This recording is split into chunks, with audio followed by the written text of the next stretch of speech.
Good evening, all you brothers and sisters here in cyberholic junk space with memes in your eyes and ad blockers on your shoes. This is Destroy All Clickbait, the show with one weird trick to make you rich working from home. Other podcasts hate this. With me, as always, are Abby and Ing, and I'm Adam. Hello. Hello, all. Hello.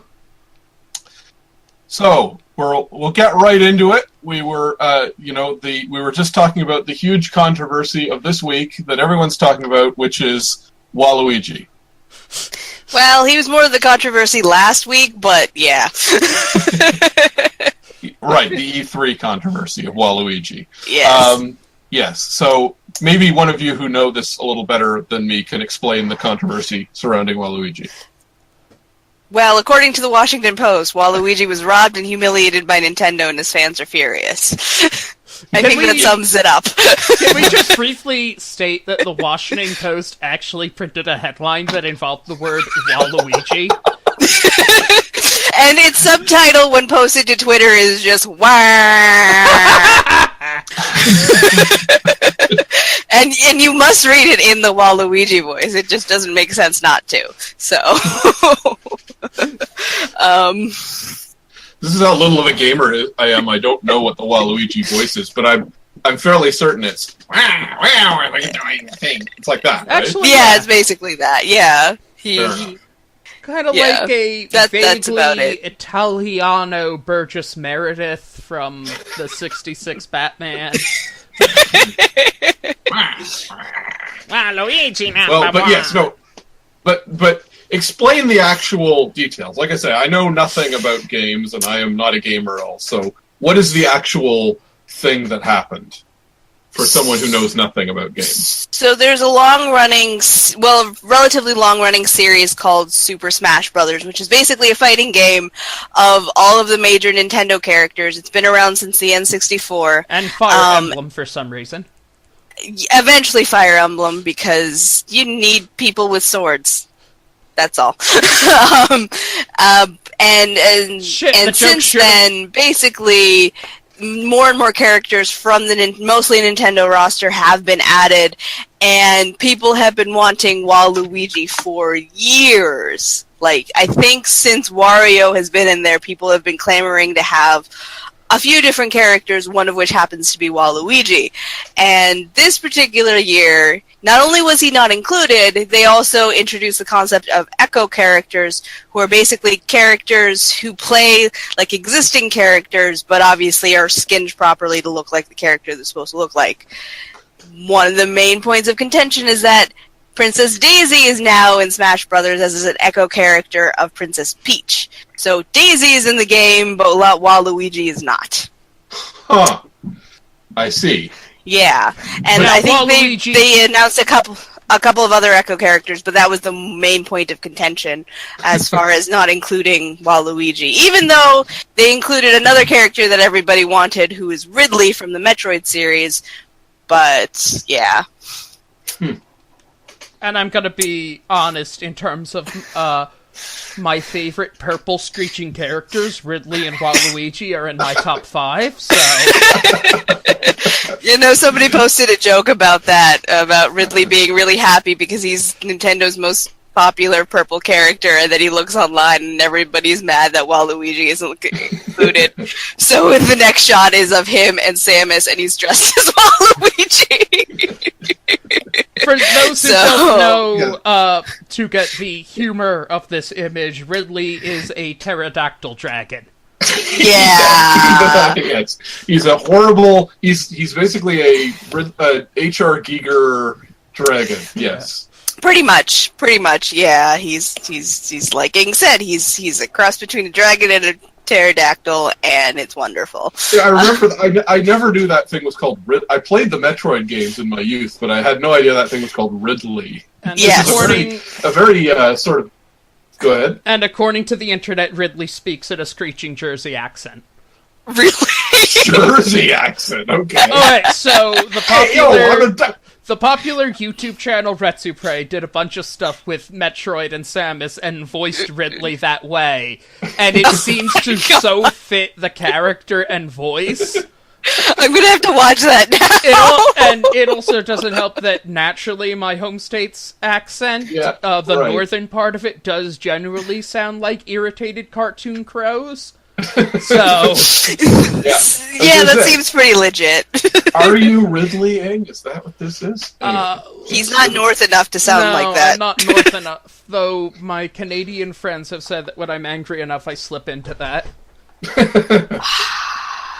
Hey, I'm a pterodactyl here. No, that's Brooklyn. Don't confuse me. Yeah, I was gonna say that is very clearly one of the boroughs. All you Americans sound the same. That's right. We all have New York accents, are from LA, and dress like cowboys. Howdy, y'all. I'm here to ride the surfer waves, dude. That's all the accent.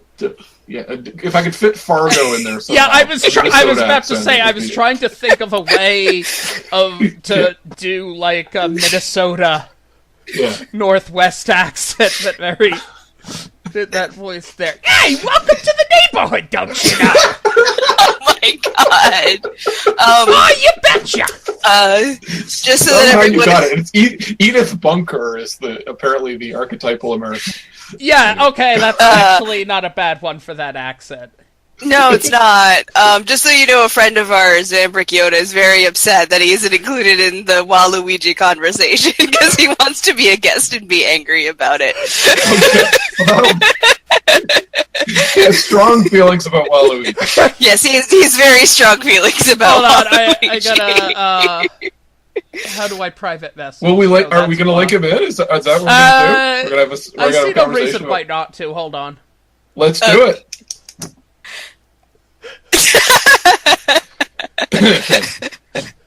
I will try to look at chat as much as possible, FYI.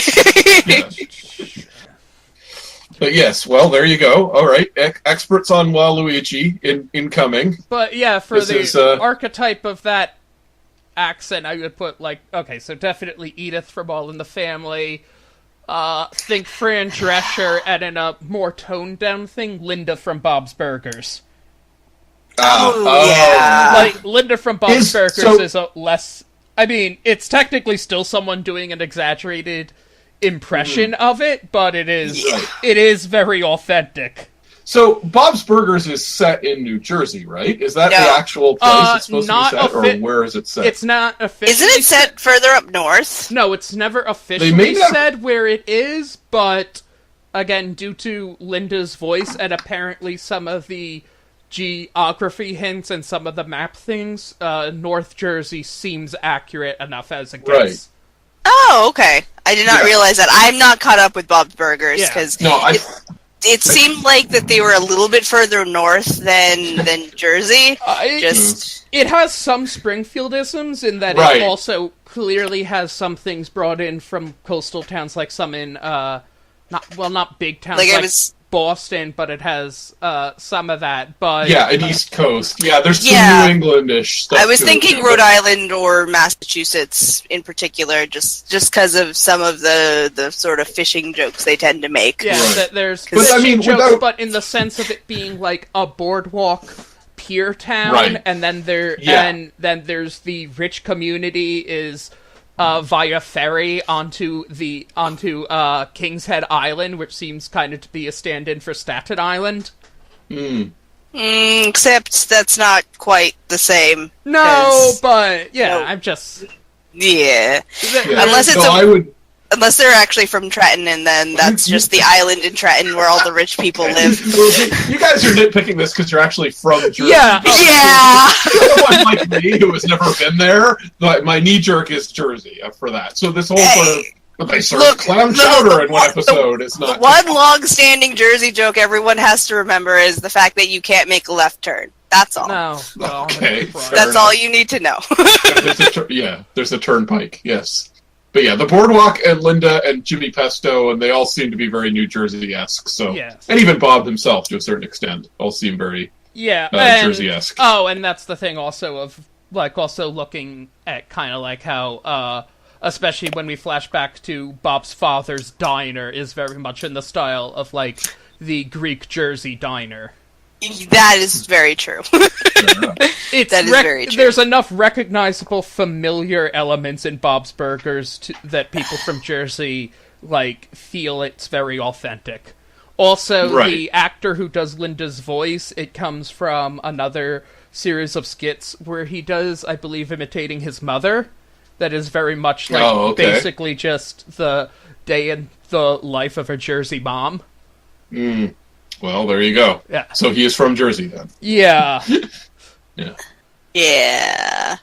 I'm sorry, I love the image that they have of just the Waluigi doll seemingly just... Welcome! You were muted, friend! Down in a... Yay! Yeah! Oh, there he is. Okay, Waluigi time! So we have a special person with us now. Yes, this is Vampiric Yoda. We now go live to our resident Waluigi reporter. Vampiric Yoda. I wonder if radio announcers from 1996 ever wondered if that phrase would be spoken online. Anyway. Oh. Hello. Nice to meet you. Nice to meet you too. All right. So angry about Waluigi. Okay. So why are you? What is they show him as an assist trophy?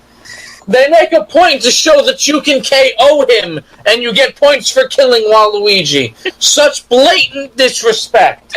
Okay. Fair enough. Well, what is it about Waluigi that commands respect to you, exactly? He just exists. No one goes, hey, look at this Mario guy. Mario goes, hey, you, join our tennis game. Okay. Wear purple overalls. You're Waluigi now. Okay. His backstory of not being related to anyone is great. Yeah, he just sort of exists. That's right, yes, I remember hearing that he and Mario are not actually brothers, unlike Mario and Luigi. They just hang out together. I also discovered something wonderful about Waluigi that I think is going to kill Ing. Oh no. Waluigi originally was not tall and lanky. What? Really? Mario put him in a rack to make him that... Oh, wait, what? God!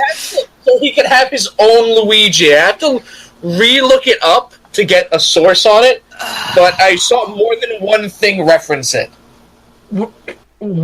So this is the grim and gritty backstory of Waluigi that involves being tortured into a current shape. Was it... Apparently, he was down for it. Because oh my God! His dance career. Stretch me, okay. Daddy! Is the origin of this one of those weird Nintendo comics? Oh, I believe that's part of his origin in the DDR game in the instruction manual or something. Oh my God! Because that game was weird. Because well, the Nintendo comics are all just weird and give the deepest lore of Nintendo. Oh God, yes.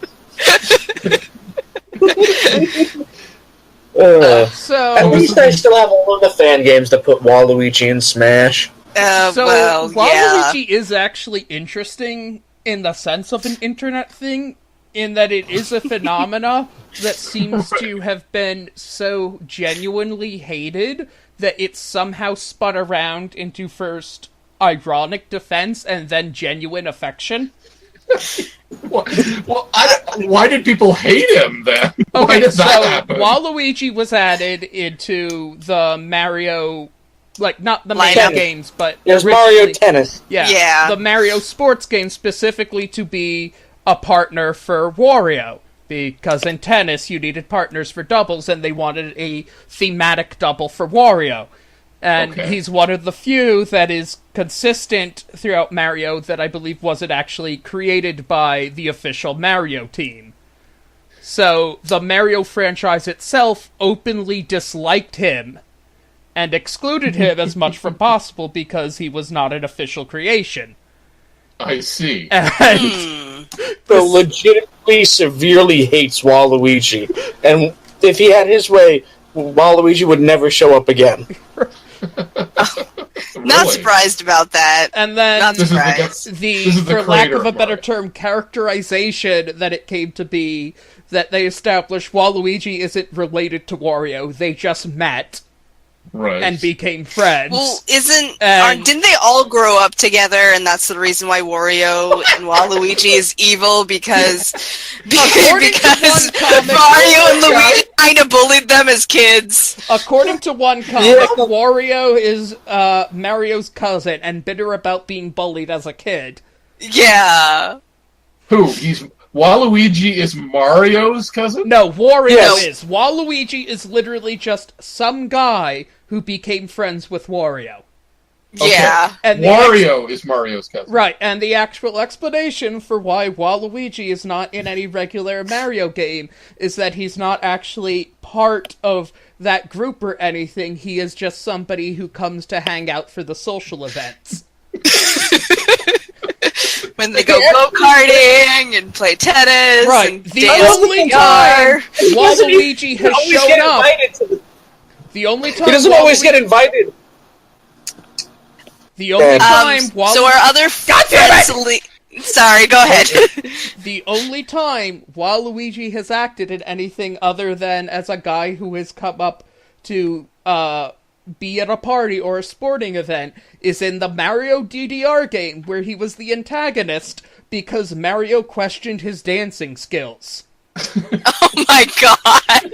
Okay, so I have to answer a question from the chat. The chat.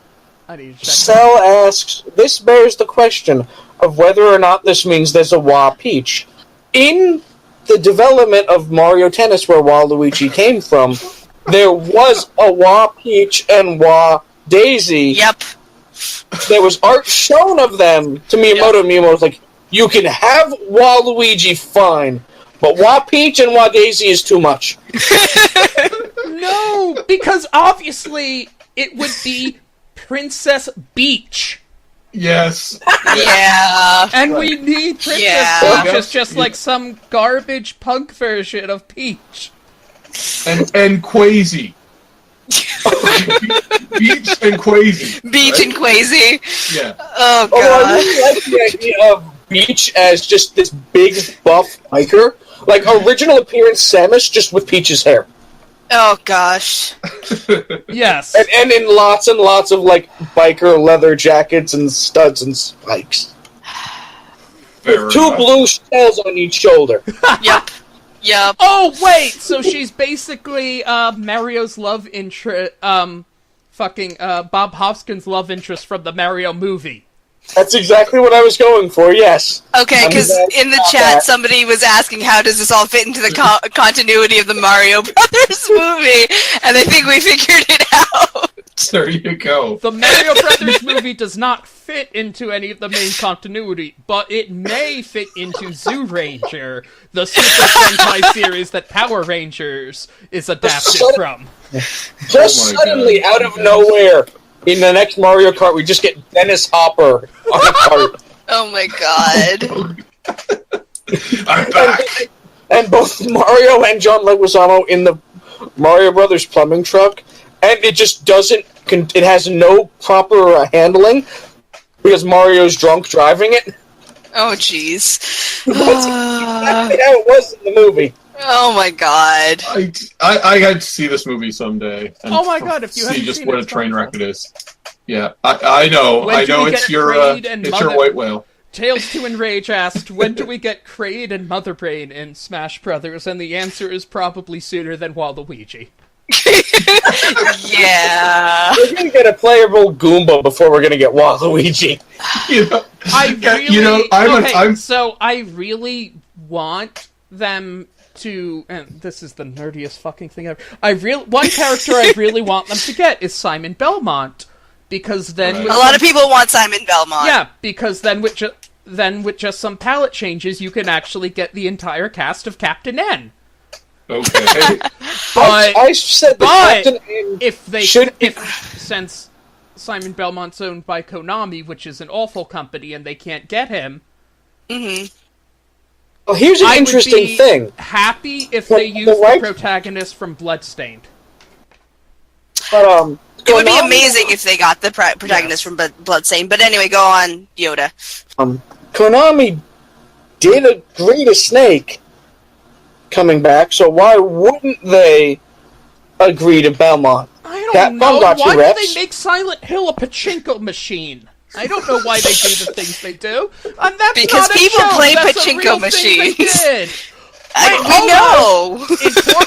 People play pachinko machines. Wait, breaking Waluigi news.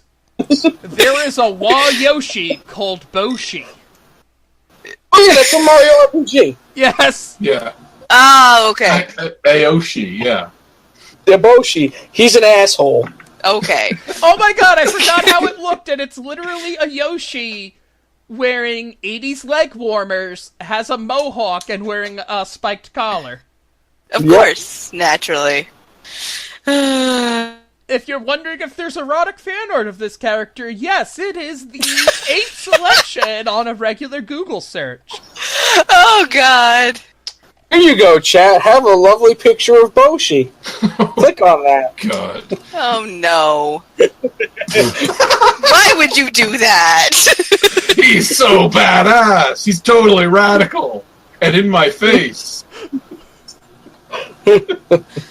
There's also one fan art where, due to the odd angle of it, and just because of what Yoshi's are, I think he's supposed to be just dribbling a basketball, but it looks like he's laying one like an egg. Well, they do. No, we know what Yoshi eggs look like, though. So, and they do eat and lay strange things. So maybe the basketball is inside the egg that hatches after he lays it. Maybe that's a special basketball move for Boshi. I'm pretty sure Goombas are Wa-Toads. That's right. They already have. Yeah. Exactly. What? If there's a if there's a Bowser or possibly Powser, I'm not sure.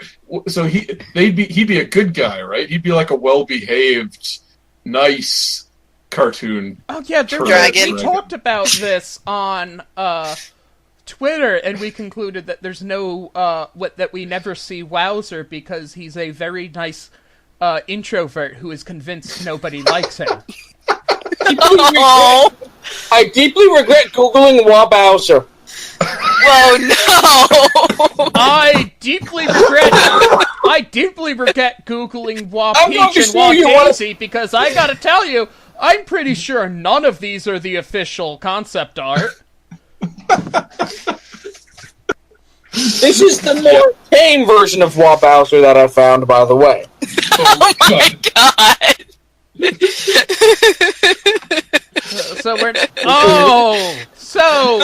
To describe Wabowser, I'd like you to imagine, sort of Ron Jeremy if he did the fusion dance with a bearded dragon lizard.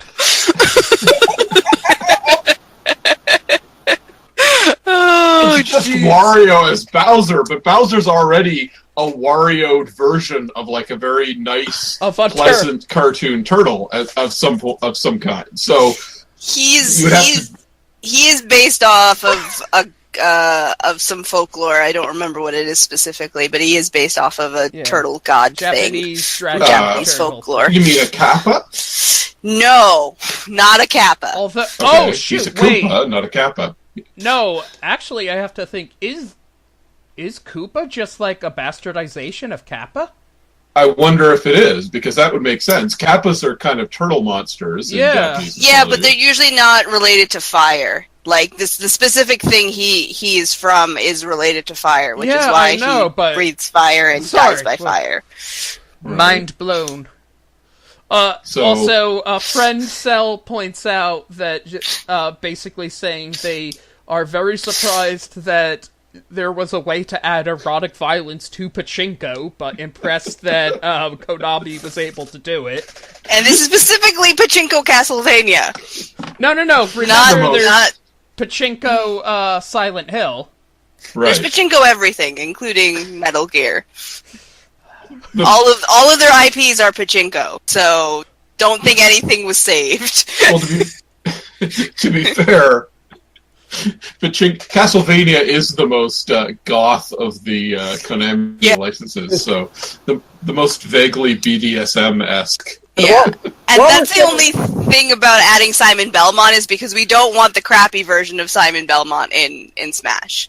No. The weird one. I think we really need to make Simon Belmont specifically be 8-bit, like they did with Game & Watch. Oh, yeah. So that he kind of looks like a mud doll golem, like he does in the NES? Just a giant mud doll golem? Yeah. Either that or they really lead into the Conan the Barbarian look that he used to have. Okay. That too, to be honest. Yeah. But it's Konami and it's Castlevania. They'll make Simon Belmont a pretty boy if they put him in. Does everyone know about the design I'm talking about, though? No, it's the same. Jeez, we have got to.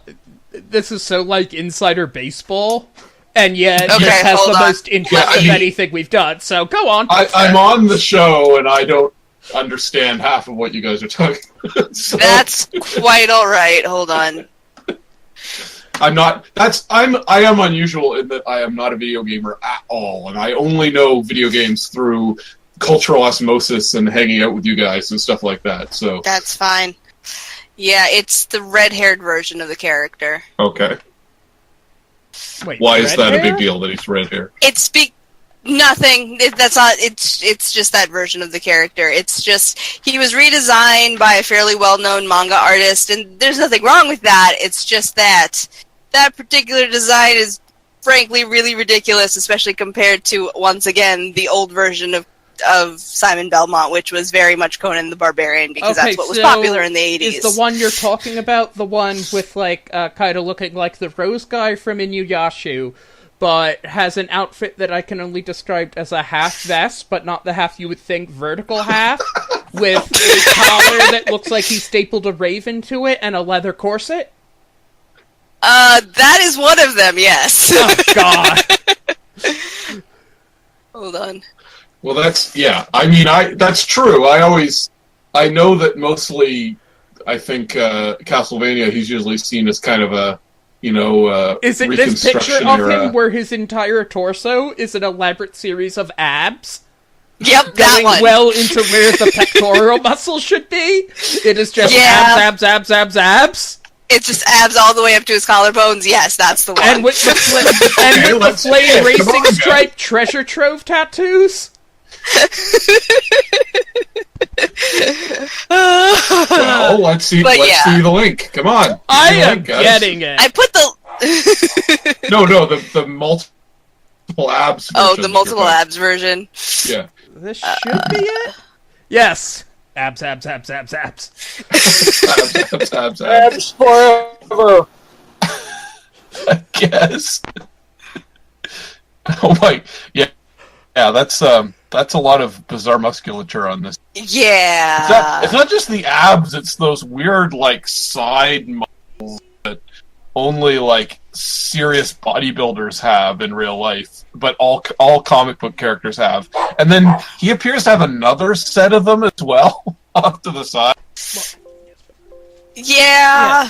It's such a weird, because at least the weird corset thing is a little bit closer to what he originally was as his Conan the Barbarian kind of look. I thought I picked the most ridiculous one, but this one wearing the S&M half vest and pose looks like the Castlevania Judgment version. Yeah. Every character in Castlevania Judgment was weird, even by Castlevania standards. Yeah, that's true. Oh, and again, that particular art design was just bizarre, but Simon Belmont in particular was just made... His pants are like the lowest of hip huggers, too. Well,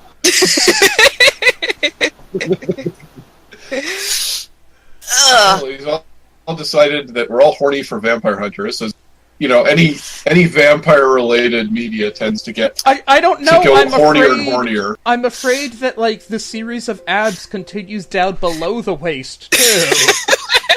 So that, you like, find if out he that does... Simon Belmont had been corrupted by the castle, he's just an ab demon now. Like, if he He's drops more him... ab than that! Like, Wait, he's a fucking Naga with human... I was once a man! Now I am an abomination! Oh my god. No! He's a snake! Does that mean he himself is his own whip? No. Okay, let me finish on this, because it's an important thought. I'm afraid that if he drops Trow, his erection will just look like a tiny, ripped guy doing a sit-up. With it all just in one You hand. always make it weird, Ing. You always do that. Yeah, I make it weird, sure. I'm just saying what we were all hopefully surely thinking. We were all thinking, yeah, of course. We were all thinking that, Ing. Feel shame. Shame! It's like the joke about Joe Cam. Fingers at the camera, even though it's not on. Yeah, I can imagine it. The finger, no I doubt, can is sense covered in the abs. shame. It looks like good. I have an appropriate level of baseline shame. Uh-huh. Okay, I have an accurate level. Like Bart Simpson, you don't feel pride. You just feel less shame. Yes. I still like my idea better that he uses his bottom half as his whip. Yeah, that would be interesting. Yes, but not his That would tail. actually be kind of cool. Well, aren't there multiple Belmonts, from what I understand? Like, Yes, I don't... it's a lineage Belmont thing. used another Belmont as the whip. You ever get so mad you use your own ancestor as a whip? Oh, where'd you like Belmont? So he gave you a Belmont, so you can Belmont while you Belmont. Oh my god. That's one of those ideas that is so stupid, but I totally would make as a weapon for a character in a Dungeons & Dragons game. Oh, jeez. I mean, Castlevania is the series where you're not worthy to pull Excalibur from the stone, so you bash people with the stone. Yes. What? In like the Game Boy games, Excalibur is a weapon, but because of course only the rightful king can remove it from the stone, it's still in the stone. So you use it as like a warhammer, swinging the stone using the sword as an oversized hilt. Yeah. That's amazing. That's actually very clever. I like it. That's Castlevania. I believe that's the same game, I think, that may have one of the best weapons in the game is a holy grenade launcher. Oh gosh. That's just Monty Python right there, the holy hand grenade. But it's a launcher. Yeah. Yeah, they went a step further. Yeah. The holy hand grenade launcher. Yes. And now we have Bloodstained, which will bring us hopefully more crazy antics. I've never even heard of that one. Okay, so go on. Go ahead. Oh, sorry, I was gonna do just long story short, Konami won't do any more Castlevania games. The creative Castlevania decided we're going to I would like you to kickstart my new game series called Smashelpania, working title. Okay. And it's Castlevania with just none of the IP that Konami owns, and effectively it's a spiritual successor. The main game you play as a lady with a whip, and you're fighting demons, and they recently released an old school 8-bit game that's basically Castlevania 1 and 3 mashed together, where you can play as 4 different characters, including the main character of the game that's not yet released. And I've actually watched a playthrough of it, and it actually looks really, really good. Where you have let's see, the main character uses a sword, the second character uses the Belmont whip, you have a magic caster, and then you have a demon alchemy guy. Yeah. Who is definitely not named Alucard. This is now your friend Alucard. Is it Dr. Acula? No, they're demons. They're not vampires. It's totally they're demons. demons. So is it Natas and Rectum? What? Well, considering the main character in the 8-bit game is Zangetsu, and uses a katana. Also, filling in for Adam, that in Castlevania, Alucard is not Dracula's alias, it's the name of his son. Yeah. Right. I did actually know that. I've played, I think, the first 2 Castlevania games. Okay. So I do know that there's an Alucard, and I've seen the bizarre Netflix TV show that they did. Season 2 is coming out soon. Which that has Alucard in it, right? Yes. That guy Where Alucard is vampire David Bowie, and it's the best thing ever. Yup. What an odd series that was, but I was kind of into it. I don't know. I'm not usually an anime guy, but that was kind of fun. Even though it was a little bit little bit slow to get into it. It took like the second episode before there was a big fight scene. Right. Well, it's only 4 episodes long, so. Right. But I think that was where they were clearly planning it as one big movie, and they kind of chopped it up and sold it as a series instead. And it was written by Warren Ellis for some reason. And yeah. Anyway. Wrote it at least 10 years ago, because I remember the initial news coming out. Yeah. Milked that puppy for a while. Anyway, but as a non-video game guy, I'm just wondering if we move on to the next bit of clickbait, which is also provided by which is the other thing that people are talking about right now, which is that infamous New Yorker review of The Incredibles. Well, we've got a couple, actually, of reviews of The Incredibles 2. The Incredibles is a very opinion-generating movie, to say the least. Yeah. So it would seem. Have you even seen it, eh? No. Well, the original, but not the... No, the sequel. Not the sequel. It's funny because, so none of us have actually seen the sequel yet. But I haven't either. Nope, yeah. We've got all these opinions online, and one of them is Anthony Lane's opinion, which famously is now very horny for Mrs. Incredible, in a way that rivals the infamous Harry Knowles Blade 2 review. Oh, God. Maybe it doesn't quite go that far, because nothing could ever go that far. But it is weirdly obsessed with, like, Mrs. Incredible. Like, he writes it as if, well, we're all thinking about how we want to bang Mrs. Incredible, right? Like, he just treats it as a given, basically. This is the normal thing. No, I mean, people thirst for cartoon characters all the time, and I get that, but that doesn't mean you have to write about it. Here, for those of you who don't know, I will read... fan fiction is for. I will read the choice passage aloud, which brings us to... Alrighty. Which brings us to the other event. Take your seat at any early evening screening of Incredibles 2 in the coming days. Listen carefully, and you may just hear a shifty sound as parents squirming awkwardly beside their enraptured offspring. And why, kids? Because Mommy just leaned over to Daddy and whispered, "Is it just me, or does Mrs. Incredible kind of look like Anastasia in 50 Shades of Grey? You know, the girl in the red room with the whips and all? And Daddy just rested his cooling soda firmly in his lap, like Mr. Incredible tried very hard to think of algebra." As for how Daddy will react later on, during the scene in which Helen and the husky-voiced Evelyn unwind and simply talk women to women, I hate to think, but watch out for flying popcorn. This was published in the New Yorker, guys! What is with this guy? Why is the first thing he thinks of 50 Shades of Grey? Why is the first thing... why is he... No, she really doesn't. People that if dads everywhere are going to secretly be beating off into the popcorn bin with their children next to them. Why? He just put it out there like it's this really natural thing that's going to happen to everyone, basically.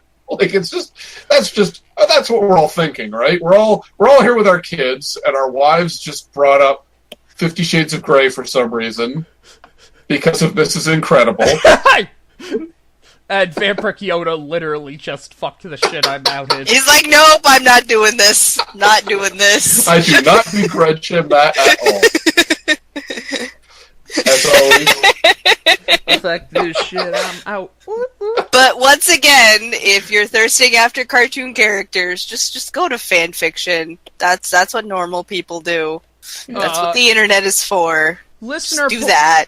Listener Tales to Enrage pointed out that in the first Incredibles, there was a scene where Elastigirl, basically, when she changes into her new costume, bemoans effectively the ravages of age on her, and to use the zoological and anatomical term, badonkabonk, while looking at a mirror, which isn't played as something erotic, but it is a gift that's out there for people. Oh, of course. Well, that was an era before the internet turned everything horrible. Holy shit. The internet was still turning things horrible then. It was, but it wasn't like part of the discourse. You weren't going to get attacked by the Mrs. Incredible looking at her ass meme everywhere you went. Oh, that's true. I mean, I don't know where you guys were hanging out in 2006 on the internet, or whatever year that was. 2004, right? That's when the first one came out? Jeez, it's been over a decade. Yeah, That's crazy. Yeah, in 2004, I think I was still on Guion. So. Oh, and if you're wondering, it is, like, basically the first Google image search result for Elastigirl GIFs. Is it? I'm sorry, let me correct myself. GIF. Yes. Uh-oh. Let's not go there. Holy cow. GIF. Which then I, of course, have to just share into the chat. Yeah. But there was another review that you linked to, Ing, and what was the deal with that one? Oh, that's the one where... Oh, wait, yeah, hold on. Let me bring that one up there, because this one would be the fucking funniest one about this, and it's from IO9 gives a Gizmondo review. This probably would be the one that went viral if the fucking New Yorker had stolen its fire, because the title is Elastigirl deserves a better husband than Mr. Incredible! Uh-huh. Which such lines in that Helen needs to break up with Bob! And go out with me instead. I mean, it seems to be arguing that, I'm trying to skim through it without getting spoilers, but that Bob acts problematically and chauvinistically, but still, that title. Yeah. It's pretty, it's got, it was written by someone with tears streaming down their face, watching a picture of Mrs. Incredible. Yep. Helen Parr. Oh, which is her name, let's not forget. Although the comments do seem pretty much be to say, it's like, seriously, guys? Or, effectively, the comments are calling out the piece as clickbait, which is fitting for the show, saying that, oh yeah, it's just like you did with Black Panther, and then you waited basically a month and then started shitting on it to get clicks, and of course, like 72 hours to do it for The Incredibles. It's like, well, that is...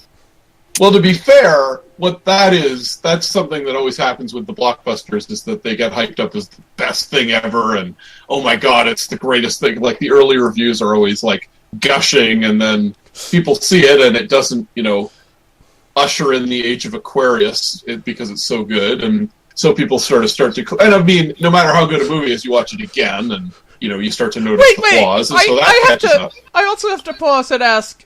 our friend Vampiric Yoda, what is that GIF from? Since he just put a GIF in the thing there that appears just to be like a Pixar version of Stitch from Lilo and Stitch clinging to a beach ball as it bounces off a woman's ass. Oh, I think it's the movie Rio, the one with the birds. Okay. Is it? I think so. Yeah, okay. Yeah, it's a parrot, yeah. Yeah, it's a parrot, So that's not Pixar, that's a different company, right? It's blue and moving too fast for me to tell, so... It's a bird. Yeah, I can tell it's a bird. Yeah, and it would make sense if it was in Rio that there would be people in sexy bathing suits. Sure. But that one looks like it was painted on. Well, as they say. Oh, okay. He brought it up because it's classified as an Elastigirl GIF on the site, despite on probably, I think, Giphy, or one of those GIF collection sites, despite, it apparently being from Rio. Okay, so there you go. Elastigirl GIFs get more hits than Rio GIFs, so... Well, yeah. To be fair, does anyone remember that Rio was a movie? Except besides me? Yeah. I never saw the movie, so I just exists. Yeah, I have to applaud you for remembering that movie exists, which I did not do. Yeah, my best association with the character was, it's kind of like Stitch, it's blue. I'm glad you saw it, Celine, in the chat. But I never saw it. I just know it was about birds, and that's about it. And yeah, about parrots specifically. Yeah. And, you know what? If I'm not mistaken, they made a sequel to that one as well. Did they? There are 2 Rio movies that none of us have seen. I mean, okay, when the Nutjob 2 came out, I literally thought it was a joke. That the sort of meta joke of this cartoon movie is that it's a sequel to, like, a DreamWorks-esque raunchy cartoon comedy that was never made. I thought that was the meta joke, and then I discovered, no, there actually was a Nutjob movie. I somehow just... I somehow did not encounter this movie at all in any shape or form, or it retroactively came into existence and I somehow was not affected, like, Guinan on Star Trek whenever Q pulls shit, right. Or everyone is elaborately gaslighting me. Right, it's a Mandela effect of animated movies that suddenly exist. Yeah, which fuck the Berenstain Bears thing. This is the real alternative universe fringe bullshit conspiracy. Right. Well, it's funny, I remember being a kid, and I studied animation briefly in college. I took, I was trying to get into the animation program, sure, and I actually didn't get in. But I was so intent on animation, and that was the early days of Pixar. And now, just to think that there would be a time when you were getting, 9 or 10 animated movies a year, at least, maybe even more. And you just forget that some of them exist now, and that would be unthinkable when I was a kid. That there were animated movies, like big budget animated movies coming out, and they're not lingering in the public mind at all. Listener Spearhawk wanted to chime in and say that they thought the Nutjob was a hoax when they saw the first movie poster. Which, I'm guessing it would have had to have been around the time of Tropic Thunder, when there was a bunch of fake movie trailers and posters going around for that movie, so... Yeah, okay, fair enough. That kind of makes sense. But not, I mean... How does an animated character work into the world of Tropic Thunder, anyway? Well, Tropic Thunder opens with a bunch of fake previews. Yeah, no, I know. You easily could have just slanted hired someone to do it, a fake preview for an animated one that doesn't exist. Or Ready Player One. God, that fucking, showed up and then just disappeared like a bad fart on a windy day, didn't it? Yeah. Well, I mean, and everyone was saying, "Oh, it's so much better than it had any right to be." But I mean, I think everyone was expecting terrible things. Everybody was more or less expecting. Yes. Something like that, yeah, or a wet fart. A shark, if you will. Yeah, exactly. Jinx. Well, I mean, and it's almost the new Avatar.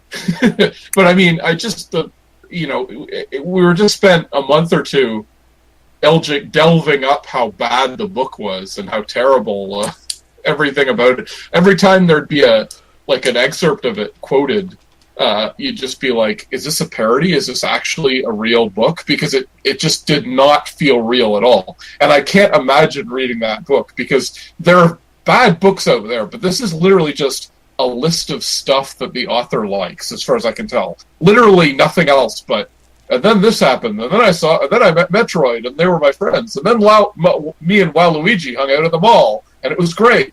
You know what I mean? Yeah. Nothing but that. I guess they're citing all the segments of the book that are like that specifically, but still, just there were so many excerpts where it was just a list of things, and it didn't even make sense because it was all stuff from the 80s, and this is supposed to be in like 2060 or something, right? Yeah, I mean, there's a contrived reason as to why the world is obsessed with the 80s, the 1980s specifically, and it has to do with the premise of the game. Basically, that's the reason why the entire Earth is obsessed with the 80s, is because of these stupid clues, right? Etc. And it's still a dumb premise, yeah, no matter what. Well, and I mean, the guy already wrote a book like that, from what I understand. Somebody's saying in the chat that they should have, the fake animated movie should have been the Emoji Movie, and that would have actually been a good joke. Yeah, that would have been an amazing joke. It would actually be a very funny joke as a fake movie. Yeah. You know, it's very, very real, unfortunately. Yeah, why we don't have Popeye. Oh, God, yeah. Well, it's funny because that's following in the wake of unfortunately, sad to say, it was Toy Story that kind of opened the door of what if this inanimate thing came to life, and that goes all the way to the Lego Movie, which was also good, and despite not having any right to be any good. But then they tried to push their luck with Emoji Movie, and it's just become, what if our product was alive and could talk to you and be your friend, and it was all wonderful and magical. Well, and the problem with the Emoji Movie is also that how much corporate sponsorship can we shove in one movie? Exactly. And when your movie is that's the basis, it just doesn't make sense. And at the time when Toy Story came out, the fact that they had actual toys like Mr. Potato Head and things that we actually did play with as a kid, that actually had resonance, because it was like, oh yeah, it's not his teddy bear coming to life. It's a thing that we actually played with as kids, and that it had an actual, connection to it. And of course, famously, like Barbie didn't want to give them the license to use Barbie in the movie, and they kind of missed the boat on that, and they were tearing their hair out. The second one, though? Yeah, Barbie shows up in the second one. That's right. They rushed to get Barbie in the second one, but at the time, they didn't the Bo Peep was supposed to be Barbie, if I'm not mistaken. She was supposed to be the love interest. Really? They couldn't get the rights to her. And Mattel, of course, felt like, oh my God, that would. And if you remember, at one point, Sid blows up a quote Combat Carl, which is obviously G.I. Joe. And again, so they couldn't get the rights to those two things. Mattel withheld it, which is, I guess, at the time they weren't owned by Disney, so they didn't realize what was going to happen. They thought it was some tiny thing. Anyway, but it's just ironic that they made that, and it was actually kind of thrilling at the time. That, oh yeah, I played with those toys. It's not some fake thing. But now it's just become, let's use it as an excuse to market our crap. Yeah. Yep. Also, I would be remiss if I didn't point out that that Toy Story is highly inspired and influenced by a TV movie, I believe, called The Christmas Gift, done by Jim Henson Productions. Okay. That's under the similar premise of toys come to life when people aren't watching. Okay. Well, I mean, that's kind of, I think you can probably trace that back even further. And then there was the Brave Little Toaster. I don't know if you've ever seen that one. Right. Yeah. And that it's appliances, but it's the same premise. They're alive when nobody's looking at them. And in fact, they're weirdly obsessed with their owner, which doesn't quite make as much sense when they're appliances compared to toys. When you're a toy, you're kind of obsessed with it makes sense that they'd be obsessed with their kid owner. But, for a radio and a... I also have to pitch that there is an illustrated book that is sort of a very gothy, darker take on the Toy Story thing by the artist Brahm called The Plucker, and I actually would highly encourage reading it. It's a lot of fun. The Plucker? Yes. How is it darker? I don't understand. Gothier. It's a similar premise, but the titular Plucker is a sort of earth spirit turned demon that is draining a small child's soul via devouring its toys. Okay. Since the toys are effectively animated because children put so much of themselves into the toys by making pretend, and it's using that as a method to suck the soul out of this child. Right. Interesting. Yes. Huh. Well, that's... Yeah, okay. Well, have you ever read the comic book... oh, my God, what's it called? There's a comic about toys. Oh, my God. And it's basically the toys... again, they come to life, but their child is kidnapped by the boogeyman in the closet. And the toys have to go in after him, and inside the closet is a gigantic fantasy world where they all become, like, warriors and like, they're, it's a stuffed bear, but then it becomes this giant... Sorry, go ahead. No, go on. He's like a giant, like, badass bear when he goes through the portal, and it's a big fantasy epic starring toys, which is kind of a clever idea, I thought. What's it called again? Jeez. Listener friend pointed out Stuff of Legend? Yeah. Stuff of Legend, that's it, yeah. And also, friend Celine wanted to point out in Brave Little Toaster, the appliance is called their owner's master. And when you think about that, the whole thing is about a bunch of abandoned appliances, like in a cabin, trying to find their master. That makes it, I guess, kind of a reverse Underground Railroad. Oh my God. A little bit, yeah. Well, that took a turn. Because I know the second movie is about him going off to college, which is why he leaves them all behind. Toy Story? No, it's the third one. No. The Brave Little Toaster. The second one is about him going off to college. Oh, didn't the toaster go to Mars or something? There's two Brave Little Toaster movies. Oh, right, yes! Brave Little Toaster goes to Mars, yes. Well, somehow that's burying the lead a bit. The kid goes to college. Oh, by the way, Ed is involved in the story of this movie. Somehow, yeah. Yeah, the third one is where they go to Mars, according to Celine. I did not know about the third one, I haven't seen it, and I'm not gonna even question how the appliances got to Mars. I have to wonder, is, like, the effective Poochie of this movie, the hip new character they add to the cast, is it the Mars rover? Probably. That would be... Well, they didn't have the Mars... That was, like, mid-'80s, so they didn't have the Mars rover. So, unfortunately, otherwise that would actually be... dead on. Was it the Viking probe? Not only the inspiration for Toy Story, but possibly Waluigi as well. Celine says that they go to Mars because the Master's baby was kidnapped to Mars by another appliance. Why does he still have these appliances? I'm not sure what... He's kept them for like 20 years at this point. Hey, they don't make them like they used to. Yeah. These are appliances from the 50s. They were built to withstand a bomb and keep working. That's true. Well, the radio from the first movie is like, he talks entirely in like 1930s radio cliches, and that was already 50 years out of date. It's like a 1930s radio doing like Al Jolson impressions and things. And you're wondering, I think it was John Lovitz who did the voice actually. I remember apparently on Mars there's a society of appliances from the 1950s. Every answer raises further questions. But I actually remember I really liked the Brave Little Toaster as a kid, and there are two distinct things I remember. One is the fucking Pennywise firefighter clown in the nightmare sequence. And two is that I liked the radio the most because it wasn't anthropomorphized. Right. Oh, okay. Like, unlike the others, it didn't have a face or anything. It had mostly its speaker grill was the closest thing to a mouth, but it largely wasn't overly expressive, save for some squash and squish, and its only limit was its antenna, and I like that design. Right. Well, I guess they felt because it was such a talker, they didn't need to do anything else with it, basically. But Yeah. What was it? So it was the toaster, the radio, the vacuum cleaner, the electric blanket, and there was one other. The lamp. Who was the other one? It was lamp, yeah. The lamp that's sort of a proto-Squidward. Kinda. Yeah.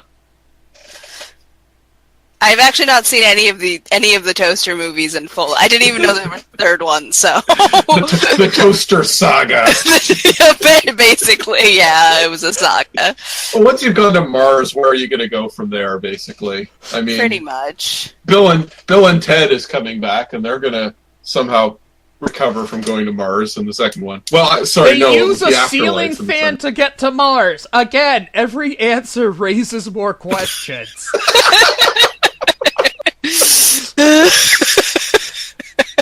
So, here's a proposed thing for you. Does the Brave Little Toaster universe exist in the same verse as Pee-wee's Playhouse? Probably. I'm going to say yes. They're around the same time. I don't know. Just because of all the... You mean like Cherry and all the other nerd animals and all the other talking things? I wonder if Pee-wee... You kind of wonder if, given that so many of the things in the Playhouse are inanimate objects that come to life, you have to wonder if it was a kind of a Sixth Sense thing, and it's all happening in Pee-wee's head. Are you saying that, like, Pee-wee is like Dr. Dolittle, but for furniture? Yeah. Exactly. Yes. That would be interesting. I'm sorry, I had to share this thought. I just had the horrible image of them redoing Brave Little Toaster in live action like they did Beauty and the Beast. Oh, and just imagining all these horrible Dark Souls-like enemies versions. Oh, God. Of these animated appliances. It should be noted that they also went to Mars, rescued the kid, and came back in one night. As one does. I think once you've got a talking toaster, I guess they're not overly concerned about. Yeah, they're doing the Lion King in live action too, which if this doesn't just turn out to be Roar, heavily edited to be the plot of the Lion King, I'll be disappointed. Well, John Oliver is Zazu. Yeah, but okay, that's the plot. Well, yes, but is he playing anyone in the Lion King? For those who don't know, Roar was an exploitation ? Movie in the 80s that was effectively this... Didn't we talk about it on one episode? That was our very first... Before we were even Destroy All Clickbait, we had a proto show. Yeah, that's in a Lost episode. We talk about it, but it is the craziness that they got a bunch of people to basically stand around actual wild big cats like lions and tigers and cut that footage into a narrative. Mm-hmm. And it is an amazing thing to watch because there is quite a few instances where people are actually, like, attacked by the lions or visibly terrified that they might be. People got mauled. Yeah, people got mauled on camera by that movie. The children that were forced to appear in it are apparently still traumatized. It is like purely by luck and miracles this movie did not turn into a snuff film. Mm-hmm. Mm. Yes. So for the Lion King, they're gonna throw hyenas and what else into the mix? The Buffalo Stampede. Buffalo Stampede. Yep. Yeah, that's. I mean, of all the things, I know they're doing Aladdin, which makes, I guess, sort of sense. But how on earth they think they're going to do the Lion King in live action is beyond me. Truth be told, I'm hoping that it's going to be a weird mashup of what they do for the stage show, mostly because the stage show is beautiful. Yeah. I haven't seen it, but I've seen assets from it. No, the stage show is wonderful. Yeah. I mean, the whole point is the stage show is like, it's got that stylization, which, I mean, if they make it that stylized, it's like, why not go back to animation? You know what I mean? Yeah, no, that's true. That is very, very true. Because Disney... That's the inherent problem. These are stories that were designed... And, like, I haven't seen the live-action Beauty and the Beast. It's like, isn't it, like, 2 hours long? Like, they've just padded it, and they've made it... And they're going against everything that kind of makes the animated movies work to me. Like, it's so defeating the purpose of, you got a nice, tightly told story that's heavily visual and is based around these designs and illustrative aspects, and you're going to take away all that part and redo it just because people know the name, you know? Well, this is considering that Aladdin specifically, the movie was made in part because they wanted to make something that they couldn't do live action for, at least at the time. Right. So the fact that they're trying to do a live action Aladdin now is kind of funny. So I don't know how they'll do it. There's no live action The Thief and the Cobbler to crib from. Yeah, this is true. This is quite true. Spearhawk, friend Spearhawk wants to point out that in the live action, they added Beast mansplaining Shakespeare to Belle. Really? Yeah. Oh. Yeah, that's true. Oh, why? Why? It's also clearly not intended to be that, but that's what he ends up doing. Yeah. Great. Awesome. That's a scene that was clearly missing from the animation. The animated scene was the Beast mansplaining to Belle. Yeah, and then the designs of the furniture were so off-putting to me. Like, I mean, I might have seen it if that was the thing that really pushed me over, was just how I loved them, but it really shouldn't have been for the Beauty and the Beast. Yeah, more like a what was his name? Charles Band Demonic Toys remake. No, I'm kind of wondering how they expect to do an Aladdin without the energy Robin Williams brought to the role. Yeah. I mean, there's so many aspects of that makes me go, what? Like, he's not an animated... Oh, shit, I just remembered that isn't Will Smith being Genie? I think so. Is that the plan? Oh my god. I mean, I can see him doing it. It'll be a different flavor no matter what. I also saw him in Collateral Beauty, so... Oh. It's not a compliment. And 8 pounds. Yeah. It's a very... And I mean, the whole point of the Genie is, well, Robin Williams does a lot of impressions, so the Genie is going to keep shapeshifting to reflect that all the different impressions he does. Will Smith, not so much known as an impressionist, generally speaking. Well, no. So, well, I will say... It's almost like... If we get a fucking rap version of Friend Like Me, I might be kidding. Oh my god! Here comes a friend like me. Hey, if this brings back the idea of letting Will Smith do rap music videos at the end credits to all his movies, maybe it will be worth it. Well, I'm with the people who said Suicide Squad would have improved like 10 times if Will Smith had done a Suicide Squad rap at the end. Yeah, it was literally the best part of Wild West. Sorry, Wild West. Wild West. There are 2 wilds in that West. Famously. And that's probably the last time he did it, right? And that's probably what kind of killed it. Yeah. No, I think the second Men in Black movie was the last time he did it. Unless he did another rap for what? Men in Black? Yeah, he did it. Someone did a Will Smith rap for Bright. Yeah. Again, see, the thing is, it's not so much that the rap... seriously, though, it's not so much that the rap would have improved it in and of itself. It's just that would have been the kind of movie... If it was the kind of movie that could have a rap at the end, it would have probably improved both movies a lot, because they wouldn't have been so full of themselves and dark and serious and intense and everything. Okay, the second Men in Black rap was by Pitbull. No, I think that was actually the third one. There have been 3 Men in Black movies. Yeah. Well, is that... he's Wikipediaing it, though, right? Or whatever? I don't know. Here's an interesting thing. The first Men in Black is legit one of my favorite movies. Yeah, well, it's a good movie. I know the script by heart.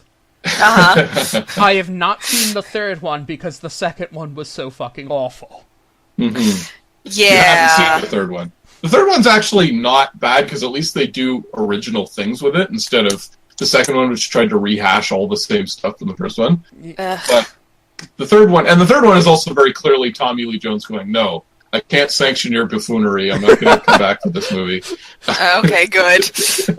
But so they get Josh Brolin doing... made me just imagine that there was old K, but just inexplicably they've replaced Tommy Lee Jones with Nick Offerman. And just... Son, I cannot sanction your buffoonery. But they replaced him with Josh Brolin, of course, doing what has to be said is a pretty bang-on Tommy Lee Jones impression as younger Tommy Lee Jones, basically. So that is why it kind of works, basically, because it's set in the 60s. It time travels back to the 1960s. And so it's when Kay was young, and he's played by Josh Brolin. And I always said if they were ever going to do a fourth Men in Black, I'm going to assume they would hit Kay with some kind of de-aging ray, and he would be Josh Brolin again. And that's how they would continue the series with him. Anyway, but at that point, Kay's life is kind of this nightmare of what do you call it? This Kafka-esque nightmare where he keeps getting rebooted and having his mind erased and restored. And I say we go even further. Kay is played by a different actor in not only in each movie, but not only in each scene, but in each cut. Oh God! Imaginarium of Dr. Parnassus all over again. We got Joe Pesci, Nick Offerman, John Goodman, Steve Buscemi. We got everyone here takes a chance at playing Kay. Nicolas Cage, Nicholas Walker. Sorry, Christopher Walken. I don't know who the fuck Nicholas Walker is. I'm sure he's a nice guy. Nicholas Walker. Sure, he's a great guy. Nicholas Walker is my imagined, since we're short a few actors for one scene, is Nicolas Cage doing the face while Christopher Walken, while holding his hands behind his back, and Christopher Walken is working his arms Swedish Chef style. It's an extremely elaborate premise in a very short period of time based on getting somebody's name wrong. It's a very experimental installment in the Men in Black franchise. It's adaptation 2, basically. He does battle with the puppet guy by having someone operate him like a puppet, basically. Oh my God. Wait, no, I'm getting mixed up with Being John Malkovich and adaptation. Anyway, yes. I think we're all very tired at this point, and I think we're just about done for the evening. Am I right? Any final thoughts? No, I don't think so. How did we get to this from talking about Elastigirl's butt? Here.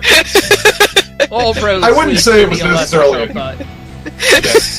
wouldn't say it was a decline in the level of conversation. It's just sort of a parallel move.